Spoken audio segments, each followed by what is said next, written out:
കേന്ദ്ര സർക്കാരിന് കീഴിൽ ഡോക്ടർമാരുടെ 1358 ഒഴിവുകളിലേക്ക് യൂണിയൻ പബ്ലിക് സർവീസ് കമ്മീഷൻ അപേക്ഷ ക്ഷണിച്ചിട്ടുണ്ട്. കമ്പൈൽഡ് മെഡിക്കൽ സർവീസ് എക്സാമിനേഷൻ എന്നാണ് ഇതിൻ്റെ പേര്. ഇതിലേക്കുള്ള റിട്ടേൺ എക്സാമിനേഷൻ 2026 ഓഗസ്റ്റ് 2 നടത്തും. അതിൻ്റെ അടിസ്ഥാനത്തിലായിരിക്കും സെലക്ഷൻ. MBBS ബിരുദമാണ് വേണ്ട യോഗ്യത. ഇപ്പോൾ ഫൈനൽ ഇയർ MBBS പഠിച്ചുകൊണ്ടിരിക്കുന്ന കുട്ടികൾക്കും അപേക്ഷിക്കാൻ കഴിയും എന്ന കാര്യം കൂടിയുണ്ട്. ഈ എക്സാമിനേഷൻ കേരളത്തിൽ 2 സെൻറ്ററുള്ള തിരുവനന്തപുരം കൊച്ചിയും എക്സാമിനേഷൻ സെൻറ്ററുകളാണെന്ന കാര്യം മനസ്സിലാക്കുക. അപ്ലൈ ചെയ്യേണ്ട ഓൺലൈനായിട്ട് വേണം.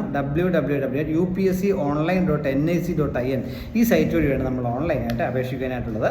വേക്കൻസികൾ ഡീറ്റെയിൽസ് നോക്കാം. ഒന്നാമത് സെൻട്രൽ ഹെൽത്ത് സർവീസിൽ മെഡിക്കൽ ഓഫീസർമാരുടെ 864 ഒഴിവുകളുണ്ട്. രണ്ടാമത് റെയിൽവേയിലെ അസിസ്റ്റന്റ് ഡിവിഷണൽ മെഡിക്കൽ ഓഫീസർമാരുടെ 450 ഒഴിവുകളുണ്ട്. മൂന്നാമത് ഡൽഹി മുനിസിപ്പൽ കോർപ്പറേഷനിലെ ജനറൽ ഡ്യൂട്ടി മെഡിക്കൽ ഓഫീസർമാരുടെ 30 ഒഴിവുകളും ഡൽഹി മുനിസിപ്പൽ കൗൺസിലിലെ ജനറൽ ഡ്യൂട്ടി മെഡിക്കൽ ഓഫീസർമാരുടെ 14 ഒഴിവുകളുമാണ്. അങ്ങനെ ആകെ 1358 ഒഴിവുകളാണുള്ളത്. വേണ്ട യോഗ്യത MBBS ബിരുദം മാത്രമാണെന്ന കാര്യം മനസ്സിലാക്കുക. ഇപ്പോൾ MBBS ഫൈനൽ ഇയർ പഠിച്ചുകൊണ്ടിരിക്കുന്ന കുട്ടികൾക്കും അപേക്ഷിക്കാൻ കഴിയും എന്നാണ് പറഞ്ഞിട്ടുള്ളത്. ഉയർന്ന പ്രായപരിധി 32 വയസ്സാണ്. എന്നാൽ SC/ST അവർക്ക് 5 വർഷവും OBC-കാർക്ക് 3 വർഷവും ഡിസബിലിറ്റിയിലെ കാൻഡിഡേറ്റിലെ 10 വർഷവും ഉയർന്ന പ്രായപരിധിയിൽ ഇളവ് ലഭിക്കുന്ന കാര്യം എന്ന കാര്യം മനസ്സിലാക്കുക. ശമ്പള സ്കെയിൽ പറയുകയാണെങ്കിൽ 56,100 മുതൽ 1,77,500 എന്ന സ്കെയിലായിരിക്കും ശമ്പളം ലഭിക്കുക. ലെവൽ 10 അപ്പോയിൻമെൻ്റ് ആണ്. തുടക്ക ശമ്പളം 1,00,000 രൂപയ്ക്കൂടെ ലഭിക്കുന്നതായിരിക്കും എന്ന കാര്യം ഓർമ്മിക്കുക.